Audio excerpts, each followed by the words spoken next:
Good evening. Late this afternoon, U.S. President Donald Trump went in front of a camera to make the announcement Canada and much of the world had been waiting to hear.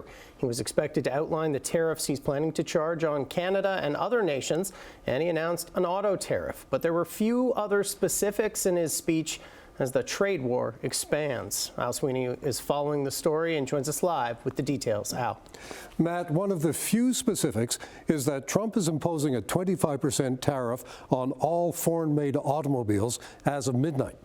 He's also talking about agriculture tariffs and reciprocal tariffs, but mostly his speech was a rant about how badly the U.S. is being treated in trade by other countries. Trump held a special ceremony in the White House Rose Garden to make his announcement. My fellow Americans, this is Liberation Day. He says his tariffs will liberate the U.S. from unfair foreign trade. Here's what came out of his speech. As of midnight, he's imposing a 25% tariff on foreign automobiles sold in the U.S. On top of that, he's talking about reciprocal tariffs on countries that impose tariffs on U.S. goods. It would be a basic 10%, or half the value of the tariffs they impose, but it appears Canada will not be affected.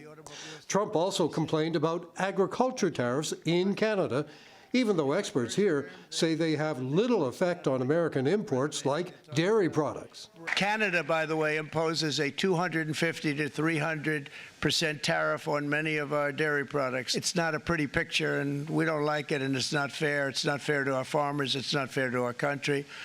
And with countries like Canada, you know, we subsidize a lot of countries and keep them going and keep them in business. In the case of Mexico, it's $300 billion a year. In the case of Canada, it's close to $200 billion a year. And I say, why are we doing this? Why are we doing this? I mean, at what point do we say you got to work for yourselves? Trump says his tariffs are going to create a new golden age for U.S. industries.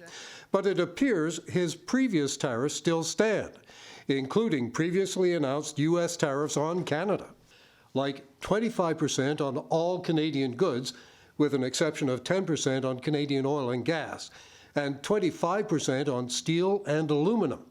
Canada's response so far has been to announce $60 billion in counter tariffs, with the possibility of another $125 billion after today's Trump announcement.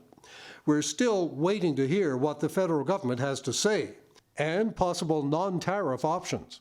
Premier Doug Ford went on American television today promising retaliation. These tariffs is nothing but a tax on Americans, and President Trump calls it Liberation Day. I call it Termination Day, because a lot of people are going to be terminated from their jobs. But after hearing Trump today, Ford said he's cautiously optimistic and is recommending the federal government does not retaliate. Now, this all happened late this afternoon. Canadian leaders are going to be digesting what Trump is actually doing and saying.